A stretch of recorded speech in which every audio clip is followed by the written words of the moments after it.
Hello, Happy New Year, and welcome back to Skep's Unnamed Deck Showcase. While the new box Future Circuit contains a few interesting new archetypes, it more interestingly contains targeted support for previous Vrains era decks that before now were unable to reach metagame contention, as well as the suite of generic removal tools in the Nightmare monsters. Today, on the first UDS of the year, I hope to take a secondary look at one such Vrains archetype that received both an archetypal boss to strengthen its turn 1 boards, as well as the ability to take full advantage of the removal options afforded by the Nightmares. Of course, the deck I'm speaking about is none other than Gouki. So here we are with the deck, and immediately you'll notice that we're basically playing the exact same main deck as last time, only swapping out the old playset of Ballista Squad for a trap card I believe has stronger overall utility. The big difference here is in the extra deck, as the deck now has both a dedicated turn 1 and turn 2 combo, dictating the ratios of Goukis we're playing in the extra deck, and by extension the toolbox slots for Nightmares and other such removal options. To understand this deck and all its moving parts and how it differs from last time, let's quickly recap the main deck so we can go over the extra deck and the combo lines in depth. First up here, we've got the two Goukis we're playing 3 copies of. We've got Gouki Suplex, because it gets a Gouki out of our hand to make Link 2s, and Headbat, because it extends to make Link 2s in corner case situations in which you open 2 Gouki names plus another Headbat. That also does the same effective thing as Suplex plus any Gouki name. Obviously, it's not as good because it turns your 2-card combo into a 3-card combo, but they accomplish the same thing, so these are the only Goukis I think you should be maxing out on. 1 copy of all the additional Gouki. You normally want to be ending on Twist Cobra underneath your Master Ogre, so throughout your combo you'll be searching Twist Cobra to discard with Headbat. If you don't hard open Twist Cobra, you're going to want to be getting it into the graveyard over the course of your turn. And 1 copy of Reinforcement of the Army to search any of these. Our search targets are 1 Gouki rematch because we can only play 1 Gouki finishing move because I only currently have 1, and 1 face turn. Face turn is not great. I would either play 2 copies of Twist Cobra or 2 copies of finishing move. More likely than not, I'd play 2 finishing move, but I only have 1 currently. So we're playing 1 face turn. Face turn has a couple interactions with Storm Access because you can revive a Link 3 and then immediately make Firewall Dragon. That didn't come up, but it is possible, so worth mentioning. Our Reinforcement of the Army, I don't know if I mentioned that, just to get us either Suplex if we don't open it, or any other name if we open Suplex plus nothing else, or Suplex plus Headbat. We'd rather be summoning any of these other Goukis off of Headbat, but Headbat does still make something happen. And of course, we're playing 3 copies of Cosmic Cyclone for back row removal because this deck eats shit going second if their Suplex gets negated. 3 copies of Crackdown as our utility trap of choice. I think Unexpected Die, rather Expendable Die, is really not great. I don't want to be tributing my Goukis off. I'm going to be returning them to the hand with Master Ogre to negate effects. And if I'm not tributing Twist Cobra, if I'm not returning Twist Cobra, I contribute Twist Cobra to give my Master Ogre an additional 1600 attack, which puts it over 4000, which basically protects it from battle. So I would rather be doing anything else than tributing my Goukis for Expendable Die.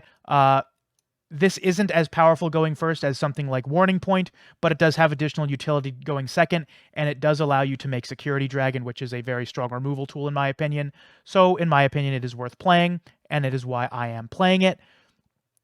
Speaking about our extra deck removal options, we're playing Security Dragon, Nightmare Phoenix. Both of these cards are absolutely fantastic with Crackdown.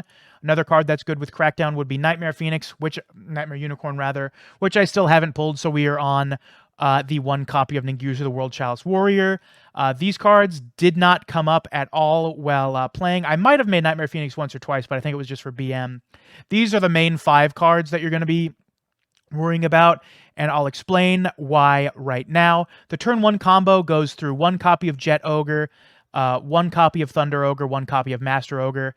To explain it really quick, let's say you open Suplex plus any Gouki name, normal summon them, that's 2 Goukis, make Jet Ogre, search Twist Cobra plus Headbat, discard Twist Cobra, summon itself, link Jet Ogre and Thunder Ogre, link Jet Ogre and Headbat for Thunder Ogre. Thunder Ogre will search either any of your non-Suplex names that you haven't already used yet. So let's say we'll search Headbat, or we'll search Iron Claw here. Normal summon Iron Claw to the Thunder Ogre zone, link off Thunder Ogre and Iron Claw to summon Master Ogre. Iron Claw will search Rematch. Rematch will activate, returning Suprex and Twist Cobra to the field, meaning that if you need to return 2 Goukis to your hand, you'll have Suprex online for next turn to summon the Twist Cobra you return. And if you only need to return 1 monster to the hand, you'll be able to return Suprex and then leave Twist Cobra on the field to tribute itself and bump your Master Ogre over 4,000 attack to protect itself, which is going to survive a lot of attacks other than a finishing moved Master Ogre, which is very funny. That is the thesis of the deck. We're basically making Master Ogre going first, and then after we survive, we're going to finishing move them out of the game by linking off Suprex and the Twist Cobra we return to hand to make Jet Ogre or Suprex plus any Gouki name searched by Twist Cobra, because if we do leave Twist Cobra on the field and tribute it, we will still have another Gouki name in hand to summon off of Suprex, which makes Jet Ogre, which searches finishing move, which lets us target Master Ogre and make it massive to kill our opponent. This is a very strong deck. I have heard it's been doing pretty well in tournament. Now I'm going to show you a couple games up against ladder just to showcase the 2 and 3 card combos, and then a few games up against Infernoids and the 2 new archetypes released in Future Circuit. Let's take a look at them. Game number 1 here, going to be up against Playmaker and I on Code Talkers. This is just going to showcase both our 2 card combo going first, as well as some additional utility of Jet Ogre. I play this game really poorly, but it is very funny nonetheless. We're going to be going first here. We've opened Suprex plus any name, so we're going to show you what we do with that. Normal summon Suprex, special summon that Rescorpio from the hand. We're going to make Jet Ogre. Suprex is going to activate. Rescorpio is going to activate. Going to grab us a Twist Cobra and a Headbat. Headbat's going to activate in our hand, sending that Twist Cobra to the graveyard so we can revive it at the end of our turn. We're going to link Jet Ogre and Headbat off for Thunder Ogre. Headbat's going to activate. Jet Ogre's going to activate Chain, blocking it very nice against something like a Zephyr Providence or an old Salamangreat Roar would be able to protect our chain links here. We're going to normal summon Octo Stretch. If we didn't have Octo Stretch, we would have normal summoned the Iron Claw. That makes Master Ogre. All of this off of just 2 cards. We're going to activate, add Rematch to our hand so we can activate it. That is going to return Suprex and Twist Cobra to our field. And we're going to set Cosmic. This is 2 effect negations. We're going to activate the old skill I had with this deck, 3 effects. You can gain a ton of life points to basically ensure you survive. So when you priority passes back to you on turn 3, you just kill him. But in my experience, I had enough ability to kill him without that effect. So I valued the additional utility of Firewall Dragon and the extra deck slots that were afforded to me. With the skill, of course, getting a free Decode Talker as well was nice. Those cards didn't come up as well, so functionally the skill doesn't matter. They're going to normal summon Widget Kid. I should have negated this, but I figured if I negated it, they would have had something like a backup secretary in hand. They're just really good at the game and open their semi-limited debug, so really misplayed there. Should have negated that Widget Kid. I let him go off way farther than I wanted to. They had the microcoder in hand too. I don't know if they had no, they do have, yeah, they had backup secretary, Widget Kid, and microcoder as well as debug. So they still would have gotten very far. But they make Firewall Dragon here. Firewall Dragon's going to activate. We're going to activate our Master Ogre to return Suprex to the hand. We know they have Signet backdoor, so they're going to banish that. That's totally fine. Without Signet, without Firewall Dragon on the field, we're not going to get killed this turn. And we have Suprex plus name to do another 2-card combo to kill our opponent. They're going to discard that Dotscaper to destroy Cosmic Cyclone. Very cute. That's going to revive it. And they also have this guy here, Degrade Buster. That can't be right. Elphase is going to come out from the extra deck here. Then they're going to link summon Shooting Code Talker. Probably should have been a Decode Talker, but alas. They're going to revive that, what's-his-face here, Dotscaper. They're going to kill our Twist Cobra. Twist Cobra's going to search Headbat, does not matter. They're going to draw a card off of Shooting Code Talker. We have Suprex plus any name, which is insane. We draw another Gouki. That's basically all that's left in our deck. We're going to make Jet Ogre. Jet Ogre is going to allow us to link off our 2 Goukis to activate their effects to search. We're going to add Face Turn, and we're going to add Finishing Move. We're going to activate Headbat, discarding Rescorpio, and check this shit out. We're going to activate Jet Ogre, destroying it to put their Dotscaper in attack position. Activate Finishing Move to get our attack value over 4,000 to swing over their Dotscaper and kill him. Very funny. All right, moving on to some games against friends here. Going to be up against some of the new decks here. Thank you again to the MBT Discord server for allowing me to parasitically scum replays from the members there because my own server is not active enough. We're going to be not opening the combo here. We're going to be playing against a Yugimoto on Cosmo here. We're on Storm Access this time. We're going to set Ironclaw, set Crackdown, and pass. Crackdown, of course, not great against Cosmo. I was really worried about Forerunner, but then I realized Great Ogre is insane. Ironclaw is going to activate Searching Suprex. They're going to activate Good Witch to bring out Forerunner here. Forerunner, I'm mostly worried about this back row. I know it's Cosmojo. They perhaps wait a little too long on activating it, but we do have Finishing Move in our hand, so we're not going to telegraph using it. Just sort of another reason why I think running 2 Finishing Moves is perhaps okay, because you increase your chances of drawing it, meaning that, yes, while it's not another Gouki name in terms of a monster like a second Twist Cobra would be, it does allow you to not telegraph searching it, so your opponent will maybe play as if you're going to search Finishing Move and shotgun their effects a little too early or hold them until they're too late. So we're going to chain Twist Cobra and Suprex here. Twist Cobra is going to add Suprex because we already have Headbat, and Suprex is going to add Rescorpio. We're going to discard that to summon Headbat. And you've already... Well, we're actually going to do something a little different here. We're going to Headbat and Jet Ogre. We're going to get Rematch here. Now, I do this because I forgot what Cosmojo did. I thought Cosmojo destroyed a card on both players' fields, like sort of Bottomless Trap Hole, and then banished it. So I was like, I'll just protect my Great Ogre. Turns out that's not how it works. They're going to activate Cosmojo. I don't know why they didn't banish it. Actually, I know why they didn't banish it. They explained that they didn't expect me to have Finishing Move in hand because I hadn't searched it yet. Once again, just sort of playing like my opponent is expecting me to search it later. So by preventing my Rescorpio from reanimating, they're preventing me from linking off into a second Jet Ogre and searching it. But of course, we already have it. They were going to float off of my attack, which is why they summoned it in defense position. They were expecting me to beat over with Giant Ogre and then have the ability to float into something else like a Dark Lady. But of course, we have 6,000 attack and piercing damage, which lets us kill them. Next showcase here, you're going to be up against an Esperoba on Balance Magical Muskets. I wanted to show this replay off because of the sort of interesting interactions that Master Ogre has with this deck. And we're going to sort of explain that as we get to it. Of course, we're going first. I really could not lose the die roll to save my life. They're going to let us go first, of course. We've opened Face Turn, so maybe that'll come up. Who knows? We're going to normal summon Suprex. Suprex is going to summon Rescorpio. We're going to make Jet Ogre. You already know we're going to be searching Headbat and Twist Cobra. Let's just speed through it here because we already know how this goes. We're going to add Headbat and Twist Cobra. Second verse, same as the first. Discard Twist Cobra, summon Headbat, make Thunder. Thunder, search another normal summon. We're going to normal summon, link off into Master Ogre, search Rematch, activate Rematch, and bring back Twist Cobra and Suprex. Standard turn 1 board here. No Cosmic Cyclone this time. We're just going to see if Master Ogre Pass can carry us to victory.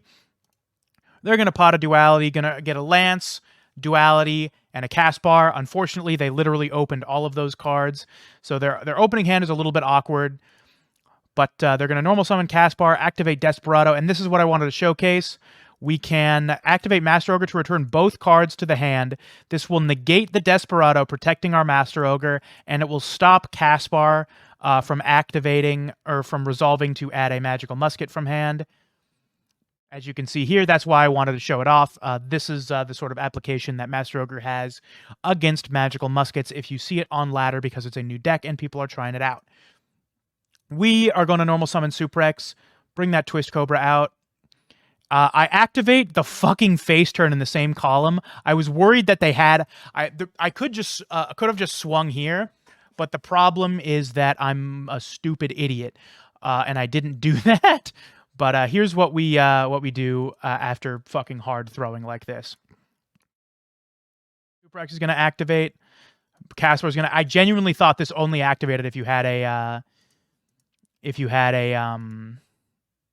activated a magical musket card in the same column, but I would guess I was freaking wrong. We're holding on to our finishing move.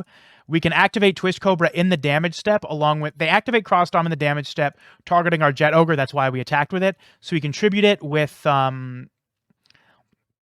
Twist Cobra in the damage step in response to Cross Dom to boost our Master Ogre to 5,300, hit over with Scorpio, and by Scorpio I mean Twist Cobra, and kill him for lethal with Master. Very weird game, but I just wanted to showcase the way this deck interacts with muskets, which of course is a new deck. Next game here, going to be up against Swamp, and I needed a game where I went second, so it didn't just look like I was bullying people with Master Ogre pass. And this is a game where I threw. I won the game if I knew how Yu-Gi-Oh! Cards worked. I'll explain that late as we get to it, but this is just to show that you can win even going second, but I'm just a fucking moron. They're going to normal summon Scrap Recycler here. They're on the Paradox Brothers playing Cristrons, doing a Labyrinth Builder version of the deck. Very interesting. They're going to get Sulfefnir to their hand with the effect of Thisvern. I'm going to special summon that Psychic Wheel, make Hyper Psychic Riser, and this is how I messed up. Monsters with less attack than this card cannot attack. Neither player can activate the effects of monsters on the field with more attack than this card. Even though it said neither player, I only felt that I, for some reason, thought it was only me. The reason I lose this game is because I'm playing around Paladin Zektron. And Paladin Zektron has more attack than Hyper Psychic Riser. So if I had just used Finishing Move on Master Ogre, I would have killed Swamp for 4,800 damage before they could make Paladin Zektron. But I didn't do that, so I played around it and I gifted them the game because I was a moron. So we're going to activate our Reinforcement of the Army here to get Gouki Suprex. Going to normal summon that Suprex, summon Rescorpio. This is a really good replay other than that because it shows what your turn one combo does going second. Hyper Psychic Riser doesn't really do anything against us, so I was just really worried about Inzektron. I thought it had like 22,000 attack and 2,200 defense. But alas, I was wrong. We're going to add Twist Cobra to our hand, add Headbat to our hand. Going to activate Headbat, discarding that Twist Cobra to special summon itself. We're going to make a Gouki Thunder Ogre. Going to activate Headbat in our graveyard and Jet Ogre in our graveyard. Going to add Octo Stretch to our hand. Going to normal summon that Octo Stretch to the Thunder Ogre zone. It's not an activated effect, so we can still do it. Since we hard drew face turn, we're going to activate it. Just get an additional search here. Going to special summon Twist Cobra. Since we're going to leave Twist Cobra up on our field at the end of the turn anyway, might as well get an additional search. We're going to add Iron Claw to our hand, make the Master Ogre. I'm going to activate Twist Cobra, getting a finishing move. We hold it because I think my opponent's going to make Paladin Zektron, so I don't fucking do it. Just talking over this replay is so frustrating, but I'm going to be honest, I'm so sick of replay farming that I don't want to play another game for a rematch where I play correctly. I just want to go to bed, man. We're going to kill their Hyper Psychic Riser. That's going to target their Psychic Wheel and itself, put them both back in the hand. They're going to activate Rion. We're going to activate Master Ogre, putting Suprex back in the hand. Going to negate that Rion and beat over it, and then we pass the turn. I think at least our Cosmic Cyclone will come in handy to banish Impact, but with how powerful Cristrons are with their graveyard effects, that's not going to end up mattering. They normal summon Jinx Undyne to send Thisvern to add Controller. That'll allow them to special summon the Wheel to make Coral Dragon. They're going to activate Wheel targeting my Twist Cobra. I figure, well, they're baiting it out anyway. Might as well put it back in the hand, and we can stop the Coral Dragon from doing anything. They're going to add Rosenix to their hand by banishing Thisfern. Going to activate Sulfefner in the graveyard to discard Rosenix. Going to activate that Sulfefner effect when destroyed to bring out the turtle. Going to activate Smiger's effect to add Impact.